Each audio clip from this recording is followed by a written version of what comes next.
This local sports report is presented by Peter Izio from Izio Financial Solutions, a proud supporter of local sports. Izio Financial is focused on helping you achieve financial security for your family or business. Call Peter today for expert advice from an experienced advisor at 519-576-5410. One of the many things that we appreciate about Kwaku Boateng is his commitment to giving back to young football players, whether it be in Edmonton, where he plays in the CFL, or here locally in the region of Waterloo. With that in mind, Kwaku, you've got your Sacks for Racks Camp Rush coming back to this region. Huge success last year, but it's coming back once again on February 20th. What can student athletes expect? First off, Darren, thanks for having me back on the show. Camp Rush this year is going to be the best one yet. The athletes from last year that attended the Camp Rush in Kitchener-Waterloo, Cambridge, they had a blast. And this year it's about doing that, but taking it a step further, whether it's having new equipment, having new ways of explaining techniques, and just having better gear, having better attire. And that's what it's all about, just finding ways to improve. Just like how I expect my athletes to improve, I want the brand to improve as well.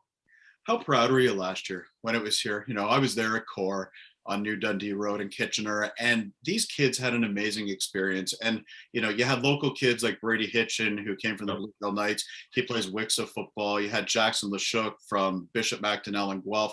And then I think one of the best compliments that you could really get was having a young man named Sonny Chandler, who drove all the way up from Windsor for that day, 3 hours. You know, what did you hope they take away, and how gratifying was it to see kids basically come from all over southwestern Ontario to take part in this camp?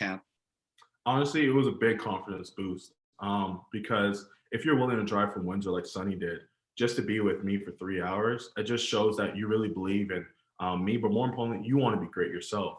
And that's why when we started these camps, it wasn't about getting a whole bunch of people to come to this camp. It was actually about finding select few amount of people. And that's why we try to get anywhere from 10 to 14 athletes per camp, because I want to be able to give them something where once they leave the camp or once they leave that event, they feel like, okay, wow, I expanded my horizon, I expanded my toolbox just by this day camp. So having athletes come in and what made me the most excited is whether you're from Windsor, whether you're from Guelph, right, like Lashuk, and having people that are in their first year, whether they're in grade 9 or grade 12, all come together in the same building, the same indoor turf field is great, because now they all learn from one another. The juniors learn from the seniors can learn from the juniors. Right. You know what I mean? And all that, what I love the most is just the fact that it was all love. It was all love and positivity, regardless of the age difference, regardless of the talent difference. We're all there just to get better and improve and support one another. I think the thing about it is too, Kwaku, that you could probably have 30 or 40 kids sign up for this camp. But one of the things that I heard last year when you did this here locally in KW was that it was personalized, and you had 4 different stations and you were going through different things, whether it was, you know, technique or, you know, just different things, and just sort of imparting your knowledge on these young athletes as well, right? You're a CFL star playing with the Edmonton Elks, and I think they can just absorb that information as well from you, just in terms of, you know, what you went through when you were that age, and, you know, playing high school football and then university football at Laurier and all of those things. Why is it important to you, though, to have that sort of personalized touch with this camp?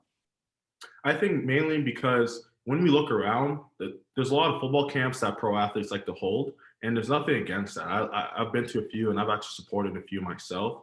But I think that what we're really missing, especially in Canadian football, is finding a way to decrease the discrepancy between American players and Canadian players. Like when I went to the CFL, even when I had opportunities in the NFL, you have asterisks around your name when you're Canadian, right? Just because we don't have the same development skills, the same camps, the same coaches dedicated to positional coaching, right? So we'll have a camp where it's, okay, you could be a receiver, quarterback, all these different positions all come together, but there aren't that many receiver camps, the defensive back camps, quarterback camps. We need more of that. That's what's available in America. And that's why I felt more so almost like I had to do this, because I went through the obstacles, the challenges to be able to say that, okay, I'm a star in this league now as a Canadian pass rusher. And now I want to go back to the communities that I went through, whether it's university or how I grew up, like now we're running in Burlington. It's about going back to those kids and saying, hey, there's opportunity. Don't let the outside world tell you you're limited. If anything, here are some tools, here's some words of wisdom so you can be great, so you can be the next Canadian athlete, go to a D1 school or go to the NFL. And that's what it really comes down to, finding ways for me to eliminate the amount of barriers to entry to be a great pass rusher in this game that we love. How challenging was it for you? Just It based, was really just based on what you just described, Kwaku. it was really tough. You know what I mean? When you're not being judged by your actions, but by preconceived notions or their own judgment, it changes the game. The game is not level, right? And I think that really comes down to breaking those stereotypical barriers that Canadians just aren't as athletic as Americans, especially in football. But I think it comes back to the onus is on us. And when I say us, I mean other pro athletes, other coaches with great experience. We got to be willing to go out there and improve the grassroots Canadian football. And that's what Sacks for X is all about. You mentioned Burlington there a minute ago. We just want to give you a couple of dates. The Camp Rush here in the region of Waterloo will be on Sunday, February 20th. And the next day in Burlington, you'll be flying home from Edmonton, obviously, for these camps. Next day, Monday, February 21st, that'll be taking place in Burlington, of course, open to all, limited, though, in terms of the number of athletes that Kwaku is going to have there, talking about between 10 and 14. You can find out more at sax4racks.com. One of the other things I want to get into here quickly, Kwaku, is that, and we've talked about this before, but I just love it. I love the way that you really believe in building not only the football player, whether it be, defensive lineman or, defensive end in your case. Sacks for Racks is a mindset. Can you explain that to the people watching this, what exactly that means to you? Yeah, so when you go pro, well, a sack was when you beat the O-line, and the O-lineman are protecting the quarterback. When you beat the O-lineman and you hit the quarterback, it's not called tackle, it's called sack. It's something special. And when you go pro, the more sacks you get, the more racks you get. And racks are denominations of $1,000, right? So it just, for you, in order for you to get these sacks and these racks, you're gonna have to have a foundation of discipline, of hard work, of dedication, right? On and off the field. Because for you even to go to the pro level, if you're a Canadian player, you're gonna have to go to university. They don't offer football in college level. You have to go to university. So you're gonna have to have the same skills for you to be great on the field. You're gonna have to translate them into the books, into school, into your classrooms, into your conversations with your professors. And that's what Sacks for X goes even greater. We want to make sure that we're building the best athletes we can, the best people we can on the field. But we want to make sure that when they leave the field, they're even better. They're even better individuals, whether that's in the community, whether that's within their own grades and within their own family. And that's what it all comes down to, just finding a way for us to translate all the hard work and dedication that comes easy to us as athletes on the field. Let's translate that into school, because as we do better off the field, the work on the field is going to be so much easier, because you're not stressing about the exam. You're not stressing about that assignment due later, because you already took care of it. So now it's all about balling out. Really, it's hard work and positivity, right? And I think, yes, you're an exceptional football player, but I think what's really great about this in such a specialized setting and a personalized setting, like I said a minute ago, is they can absorb this information from you just by you saying it. And it's all those messages that are skills that are, transferable. And football people talk a lot about family. And I know that sounds like a bit of a cliche, but those are things that you can take, whether it's the teamwork element, the hard work element, the positivity element. Every single football player, football team has faced adversity and will face adversity down the road. But I think, and this is just my opinion, and see how you respond to this, it's about how you react to that adversity. It's about how you take the positives out of it in order to try and make yourself not only a better football player, but a better person. Is that kind of where you're at with Sacks for Racks, Kwaku? I think 100%. And I think that you made a great point, because even when I was facing that adversity of, okay, he's just a Canadian player trying to play in an American position, I didn't take that and sob about it. I took that and said, okay, what can I do to prove them wrong? And it comes down to just working harder. And often it's the reward for hard work is just more work sometimes. And you got to be willing to grind. And I think that the sooner we can instill this concept, this mindset into the young men in our communities, the greater our whole community, the greater our whole society will be. So you start in Edmonton, because obviously you've been there for 4 years now. Then you expand Sacks for Racks into KW last year. We were there at Core. Yeah. and now you're going to Burlington as well. I guess where I'm going with this is, what's the big picture vision for this? Can other communities, across Southwestern Ontario, think in the future, hey, Sacks for Racks is going to be in my spot? 100%. I think the overarching vision is really, first off, we want to be able to provide at least a rack to a local food bank each and every year.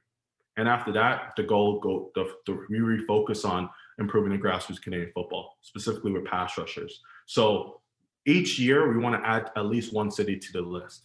So this year we actually added two. We were pretty ambitious. We added Burlington and Calgary to the list. So this year it's going to be Edmonton. It's going to be Edmonton, Calgary, Burlington, and Kitchener-Waterloo.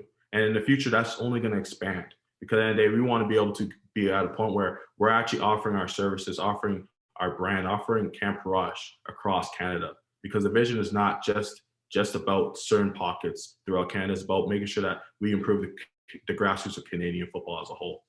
And that's the one thing that I forgot to mention there too. This year, you have given $1,000 a rack to the Burlington Food Bank, and allow me to commend you on that, because again, a football player who's done so well for himself, you're making a difference, man. And I think that's the thing that I appreciate about the most. Yeah, it's about football, and it's about all the different techniques and things that in your head that you're going to impart on these kids. But you're giving them life lessons, and you're also giving to the food bank. And I think that's why you and I have kind of connected so well, on this project that you've been working on for a couple of years, just because we kind of share that same vision. So appreciate what you're doing for sure. Thank you. I truly appreciate that. Thank you. One last thing. What would you like people to know about February 20th at Core and February 21st in Burlington? Well, realistically, it comes down to I want eager athletes. I don't want just any type of high school athlete to come by with any attitude, with any type of clout in their mind. It's about coming here, working together as a community, because we're going to be around athletes that come from the ages of 12 all the way up to 19. So all that other ego, all that has to leave the room as soon as you walk into our Sacks for Racks event. It's all about working hard, working together, and more importantly, like I said before, it's about being great on and off the field. So if there's one thing I could say is, if you're going to come to Sacks for Racks event, be prepared, because it's going to be hard. It's not going to be any other camp. It's going to be difficult, but it's difficult for a reason. And spots will fill up very quickly. Registration just opening. So if you're interested in taking part in either the Kitchener-Waterloo camp or the Burlington camp, you can check out Sacks for Racks, Sacks FOR racks.com to find out more information and sign up quickly. Great to see you, Kwaku. Look forward to having you back in Ontario on February 20th and being part of the Kitchener-Waterloo Sacks for Racks Camp Rush. Thanks, man. Awesome. Thank you. Can't wait to be back home. For more highlights, visit our website, 519sportsonline.ca. Be sure to subscribe to our YouTube channel and follow us on Facebook, Instagram, and Twitter.